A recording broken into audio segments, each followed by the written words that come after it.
Hey film fans, welcome to CinePro.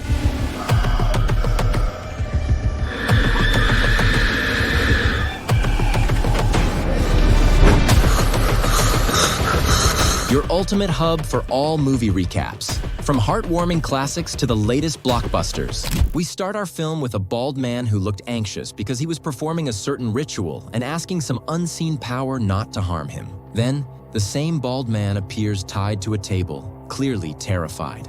Another man enters with a small saw and starts cutting his legs. Here, we see a sofa that looks totally ordinary, but it witnesses this bloody scene. Next, we see some delivery people entering a warehouse, where they find a tied-up sofa with a note saying, "Send it to Francesca," with the address written on the back. The girls try to move the sofa, but one of them puts her hand in the wrong place and almost gets her finger cut off. The man tells them it's best if they leave and he'll handle the sofa. Then we meet our heroine, Francesca, who was dancing when her dance was interrupted by Detective Bob and his partner, Detective Roseanne. They said they wanted to talk to Francesca and her friend Maxie because someone they knew named Federico was murdered and they didn't find any motive. They asked them a few questions. Francesca said she had filed a restraining order against him because he was strange. Maxie also confirmed that he was very weird and obsessed with Francesca. Maxie stopped talking and told Francesca they needed to go get the sofa they ordered. After they left, Detective Roseanne said she didn't trust Francesca, and Bob agreed.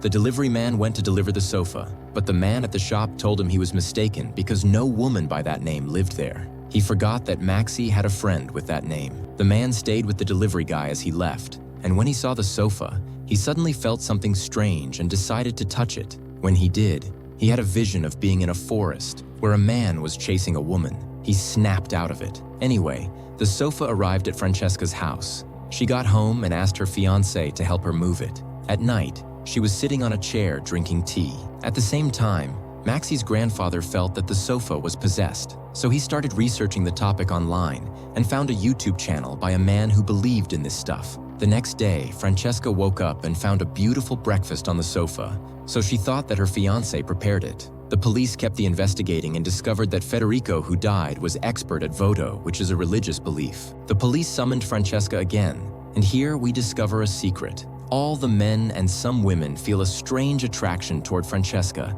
and they all end up obsessed with her. Meanwhile, Francesca's fiancé is cooking, and the sofa is watching him. Suddenly, he hears a noise behind him and sees that the sofa has moved, but he doesn't pay much attention. The sofa keeps moving toward him until it hits his leg. When he gets home, they find him alone in the bathtub, with blood everywhere from his stabbed leg. He decides to go to his mother's house to recover, where he wants to take some painkillers but finds there's no water. He calls his mom to bring him some, but she doesn't hear him because she's playing yoga, so he gets up to get water himself. He looks out the window and sees a hook outside. When he opens the window, he sees the sofa waiting below. He tries to close the window, but the sofa hooks him again, and this second injury kills him instantly. The next morning, his mother opens the room door wanting to get the vacuum cleaner, but finds part of her son's body inside it. Francesca meets another one of her obsessed fans who asks her to marry him, but she says she can't because she's engaged. When Francesca leaves, the crazy guy enters her house and installs cameras inside. The sofa sees him. The crazy guy enters her room and starts going through her clothes.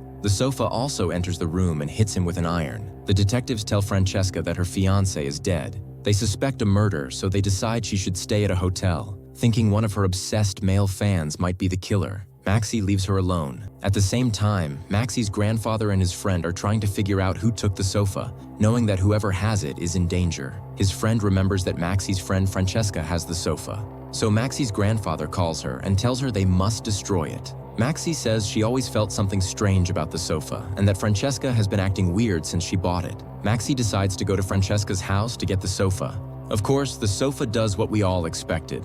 It throws Francesca's crazy fan off the balcony window. She tries to escape but faints and falls into the trash bin outside. At the hotel, Francesca hears someone saying something, so she goes to the kitchen and finds the voice coming from the dishwasher. We learn here that the sofa is calling her from the apartment. At the same time, the detectives arrive and knock on Francesca's hotel room door. When she opens, she tells them she's worried about Maxie because she hasn't come back in hours. They go to look for her at Francesca's house, find her car keys on the floor, call her, and hear the phone ringing from below. They go downstairs and find the body of Francesca's crazy fan. At the same time, Francesca turns around and sees the sofa, which starts talking to her. Francesca runs away in fear. The next day, she's about to kill herself, but Maxie's grandfather calls and tells her he needs to talk to her urgently. Francesca goes to Maxie's house, where we learn the sofa is possessed by a spirit. Maxie's grandfather has a vision about a woman named Valerie. She and her husband were evil and used to kill people with poison from a certain flower and steal their souls. Thanks to the rituals that those two used to perform,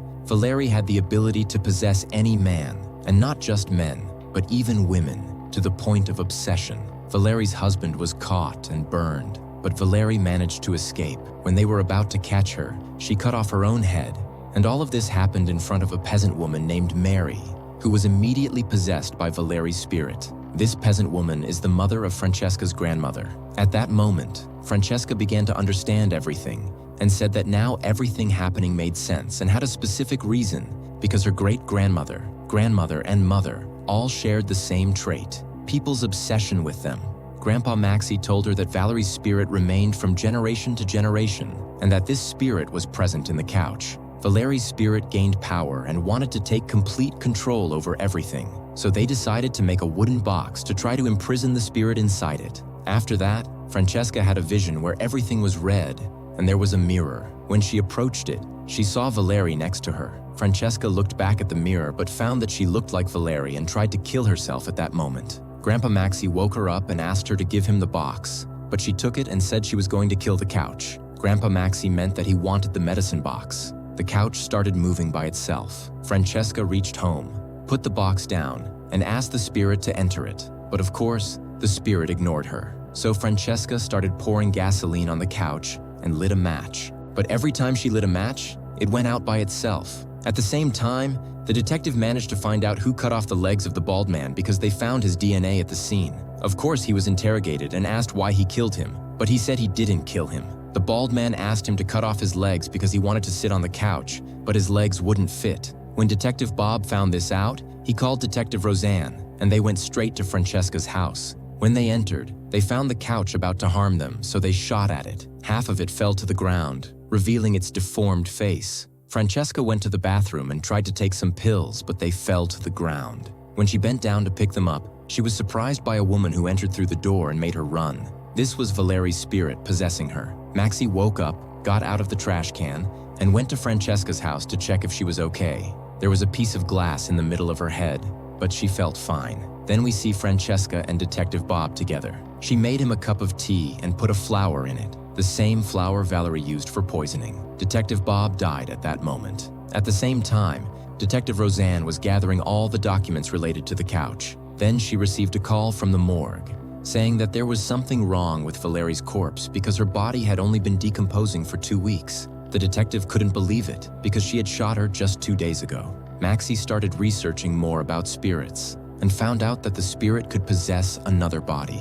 The detective went to Francesca's house because she knew she was with Bob. She wanted to tell them what she had learned at the morgue, but when she arrived, she found the door opening by itself and saw Bob lying on the ground, wearing Francesca's clothes. Francesca appeared from behind her and killed her. Maxie also arrived and saw the murder through the window. Francesca and Bob left the house, and the spirits of the two who performed the rituals, Valerie and her husband, possessed Francesca and Bob. Now the two of them will continue killing together. This is where the movie ends. If you liked today's movie, don't forget to subscribe to the channel and turn on notifications. See you in the next episode.